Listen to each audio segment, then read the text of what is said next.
Leçon 288. Que j'oublie le passé de mon frère aujourd'hui. Voilà la pensée qui me guide vers toi et m'amène à mon but. Je ne peux pas venir à toi sans mon frère. Et pour connaître ma source, je dois d'abord reconnaître ce que tu as créé un avec moi. C'est la main de mon frère qui me guide sur la voie qui mène à toi. Ses péchés sont dans le passé avec les miens. Et je suis sauvée parce que le passé a disparu. Nous ne faisons que revisionner un film déjà terminé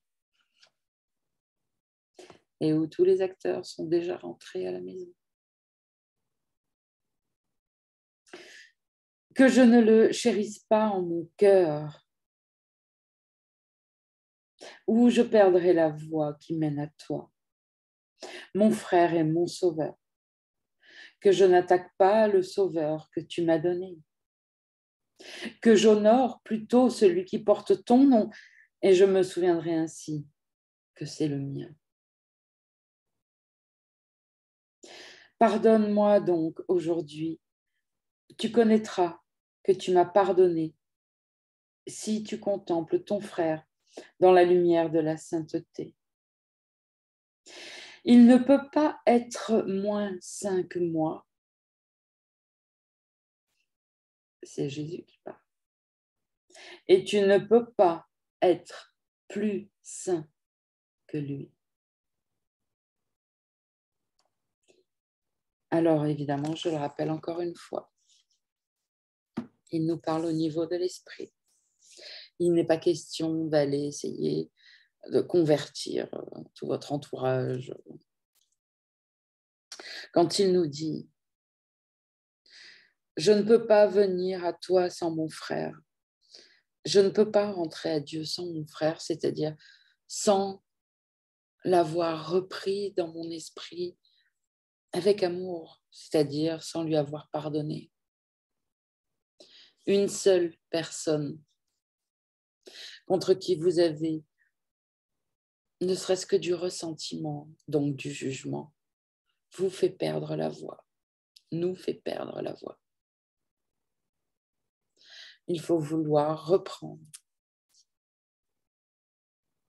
Tout le monde, tous ceux qui viennent à notre conscience, que ce soit des gens de notre entourage, des artistes que nous voyons à la télé, peu importe. Il faut vouloir reprendre tout le monde dans notre cœur et pardonner à chacun. Car sans cela, on ne peut pas rentrer. Il faut aimer à la place de juger. C'est ça la voie. Et sans un amour complet pour chacun, on ne peut pas rentrer. Voilà ce qu'il nous explique. C'est la main de mon frère qui me guide sur la voie qui mène à toi. À chaque fois que vous avez l'impression que quelqu'un vous attaque, souvenez-vous, il n'y a personne d'autre que vous.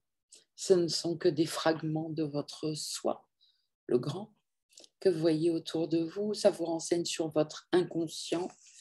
Et donc, reprenez à votre compte toutes les pensées, tous les sentiments, tous les jugements que vous portez sur lui et pardonnez-les. Pardonnez-les. La voie, c'est l'amour. Et l'amour doit être complet pour pouvoir entrer, comme Jésus nous l'a merveilleusement montré, jusqu'à aller pardonner sur la croix. Voilà, l'amour complet nous permet de rentrer au paradis. Une dernière chose, ces péchés, on parle de nos frères, sont dans le passé avec les miens, et je suis sauvée parce que le passé a disparu. C'est-à-dire que même un péché qui serait commis demain restera dans le passé. On ne parle pas du passé illusoire. Enfin, si, en quelque sorte. Il est illusoire le passé, mais comprenez, même ce qui se produira dans 10 ans sera dans le passé, puisque tout est déjà terminé.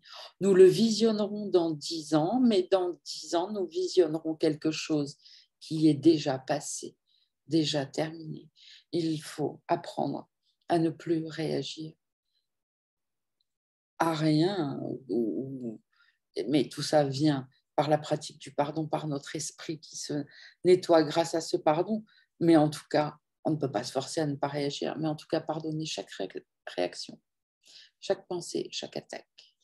C'est ça la voie, c'est ça le pardon véritable du courant miracle. Voilà, je vous embrasse, je vous dis à demain.